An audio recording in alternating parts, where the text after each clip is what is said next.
calls at this time. Okay. Please try your call again later. Yeah, that's great. La persona con que intenta comunicarse no acepta Okay. llamadas en este I momento. don't know what I'm doing. Favor de Okay. llamar de nuevo más tarde. Message 24. Okay. MI01 Thank PM. you, Jackie, very much. I'll give you a call after Okay. after this show. Okay, thank you. Okay. Bye bye. Bye. Okay, guys, I apologize for that. I'm going to call Deborah back.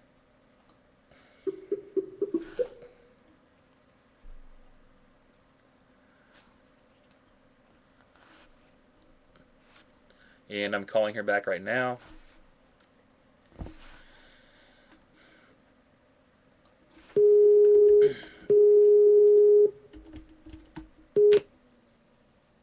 Hello? Hey, Deborah. Real sorry. At least we got to the end. The call dropped on everybody. But we're still on the air with UStream, and the show's good to go. Blog Talk, they got Madeline. I guess that's good enough. Okay. Right. We're Okay. off on talk. I had noticed that. We've got to be because it disconnected.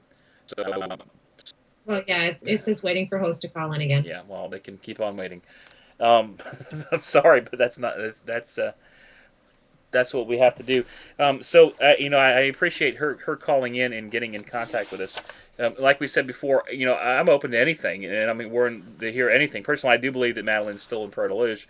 I'm hoping that she's still alive, but she could be in France.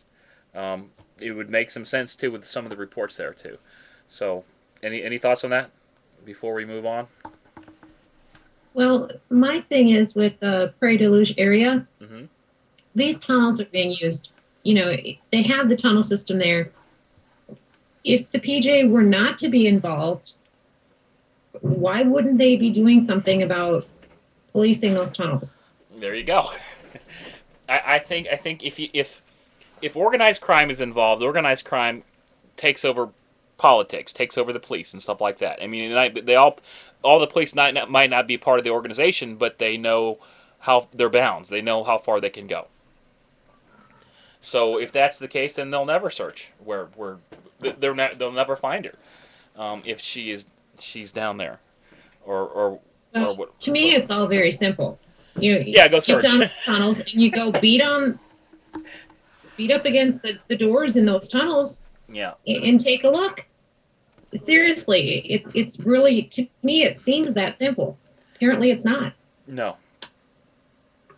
I guess it's not. Yeah. That you're going to ask that question. I think that question answers everything.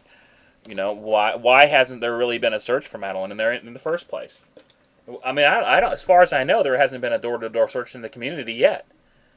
So Right. Well, I haven't been able to find anything to verify that there has been either. And I would think a small child goes missing, every door should have been knocked on. Like in the case recently, Sarah Foxwell's case. Law enforcement asked everyone after they spent a couple days searching themselves. They said everyone, they went ahead and said, anyone in the area who's a hunter, first, the areas pretty well, search the areas that you're familiar with. Then they went Christmas Day and they said for more people to come and search. And then they also said for everyone to search their property. And when they were done, to hang a red ribbon on their mailbox to show that they had searched their properties yeah. for Sarah. So I would think it has to be, it's really not that hard. Why isn't that done like everywhere? I don't know, but I do think that there's something fishy going on there, and it is possible that at the very beginning they didn't suspect the parents and they weren't aware that she had been abducted, but then through maybe Robert Murdoch, who probably works for the police or higher up, they found out. Well, wait a second.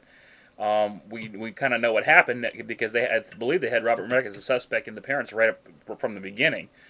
Then they figured out what was really going on and said, okay, well, let's just frame the parents. That's the only thing we can do. Because we definitely don't want a abductor on the loose, especially in our tourist-only town. Um, and we don't want our organization to be exposed. So I don't know. That's what I got.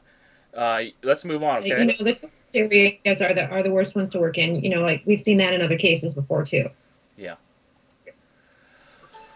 Okay, moving on. Like I said, we have two cases to discuss tonight. The next case is for Sarah Haley Foxwell. I pronounced that correctly, Deborah?